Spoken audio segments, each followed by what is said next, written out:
Welcome back to the Citizen channel. We're all staying safe and well, and our look at the FA Cup final programme. Yes, we've still got another couple to go after this one for this season, but we'll have a look at this one. Interesting cover. I had serious doubts whether our player would start this game, but of course perhaps they knew something we didn't know. But yeah, so we'll have a look at this City versus Palace. Of course, we'll forget about the game. Have a look at a quick look at 3 or 4 things inside this were of interest, of course. £10, 116 big pages. It's not bad content for a tenner. Obviously, the dearest programme you're going to buy all season. Fairly simple cover, as you can see there. An interesting pick of players, as I said. Of course, Sideshow Bob. No, sorry, no, it's Adam. No, it's not Adam Morton. Yes, Chris Richards. It is. Very distinct guy, isn't he? I was thinking.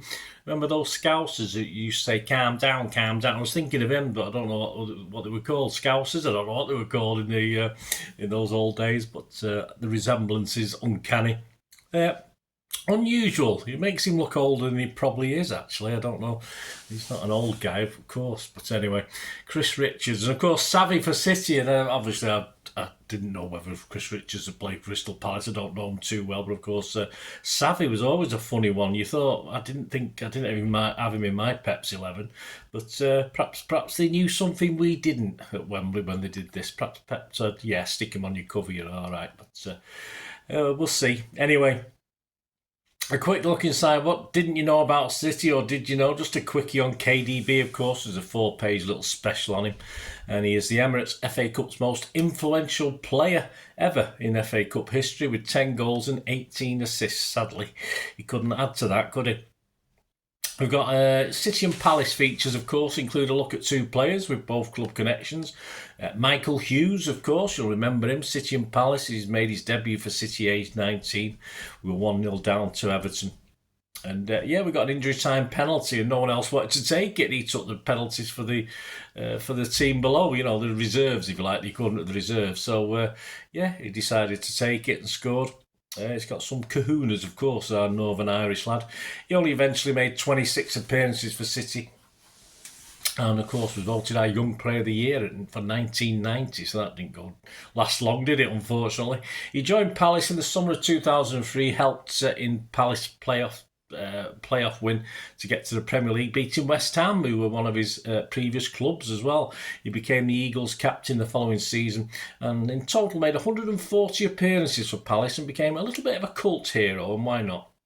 And yes, son Jihai, but we'll come back to him in a minute. We'll have a little look at his interesting mix-up, son Jihai.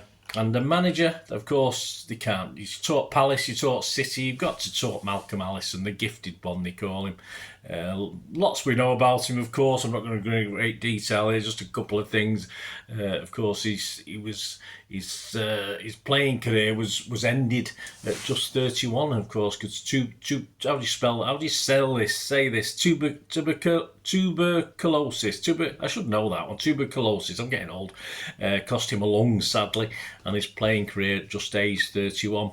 His biggest achievement at Palace is still celebrated today, leading to the FA Cup semi-final in 1973. They were the first third-tier club then to achieve that in 36 years.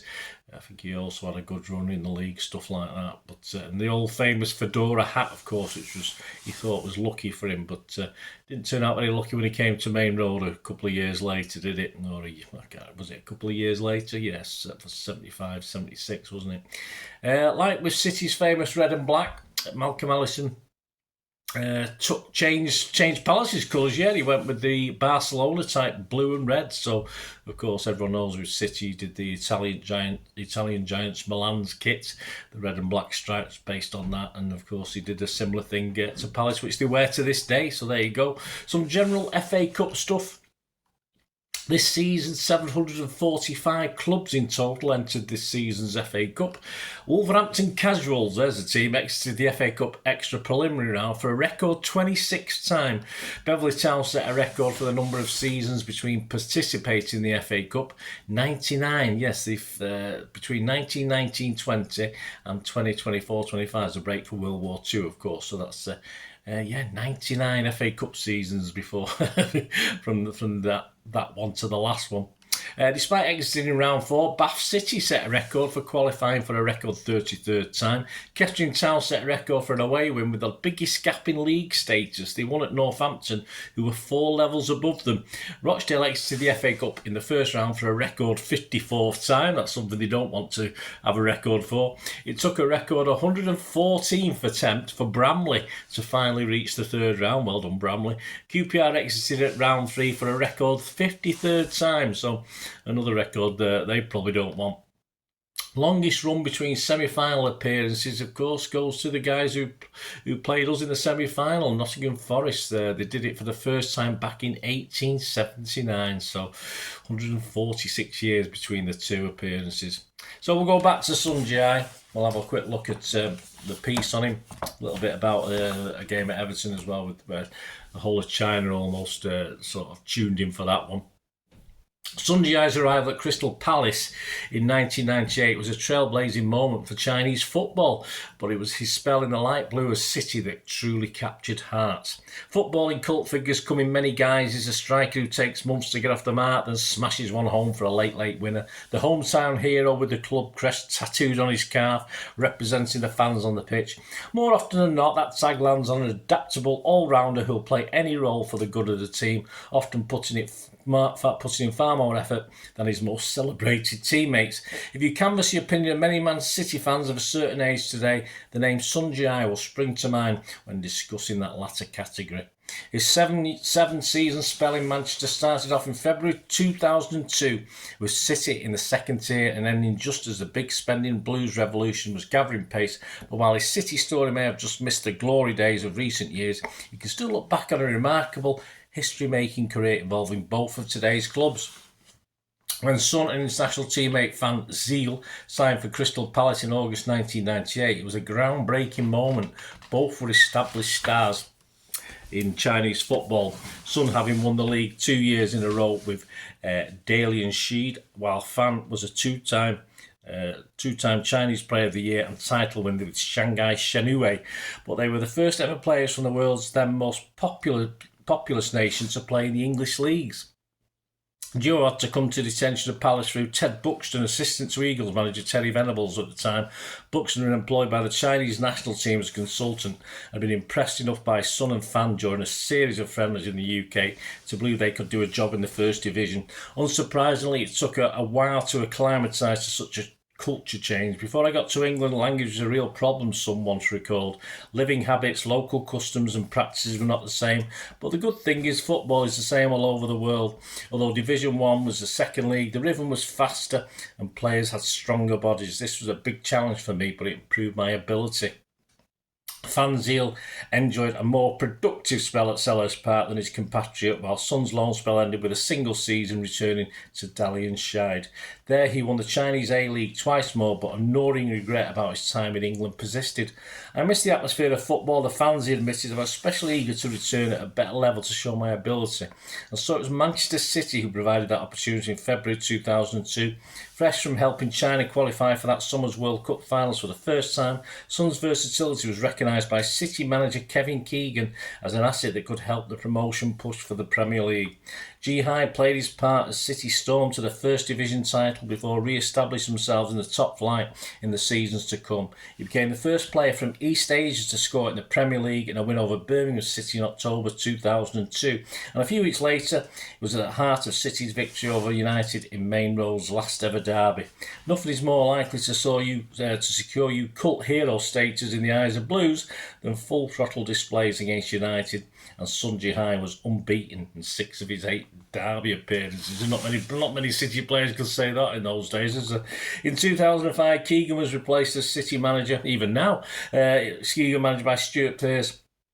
He was also quick to recognise Sun Jihai's importance to the team. Jihai may question what you want from him within a certain role, but we never ask why he's being shifted or complain, because he wants to do anything he can for the team. He is worth his weight in gold. Serious injuries halted Jihai's progress, and the arrival of Taksin Shinawatra as owner and Sven-Göran Eriksson as manager meant an influx of new signings, which ultimately hastened the end of his time at City. Moving to Sheffield United in July 2008, his affection for the Blues never waned, and he became a global ambassador for the club in 2015. On one visit back to the Etihad, he told the crowd, "I hope you all remember me because I never forget you." We do remember you, mate. Absolutely no problem. And just a quick to finish. When Merseyside hosted the Chinese derby, here we go.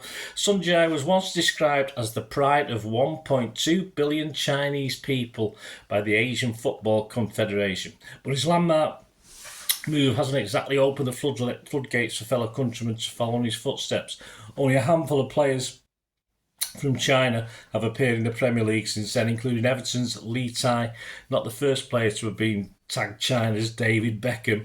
When Everton welcomed City to Goodison for a Premier League game on New Year's Day 2003, interest in China went through the roof. The match was tagged the Chinese Derby, with over 100 journalists travelling from Beijing to Liverpool and an incredible 360 million TV viewers tuning to watch both Li Tai and Sun Jihai registering assists in a 2-2 draw. Well, I suppose it could only finish as a 2-2, couldn't it?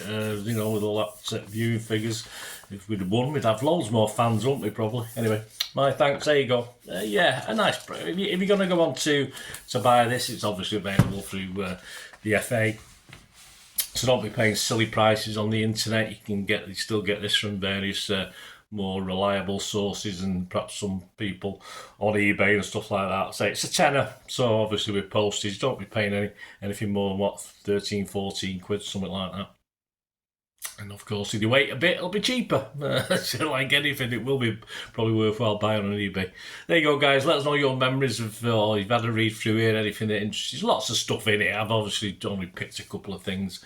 It's too much to talk about. I would have been here been a 3 or 4 parts. A bit like me Kevin De Bruyne tribute, which is probably up to 5 parts, I think. Might even be one or two more than that, the way it's going. But anyway, hope you enjoyed that. Let us know your thoughts, please. If you do like what I try and do on the channel, I try and do a wide range of stuff from new to old on my wonderful club, Manchester City. So any support you can give me, guys, if it's just a subscription or even a membership, would be wonderful. And there are ways of doing that.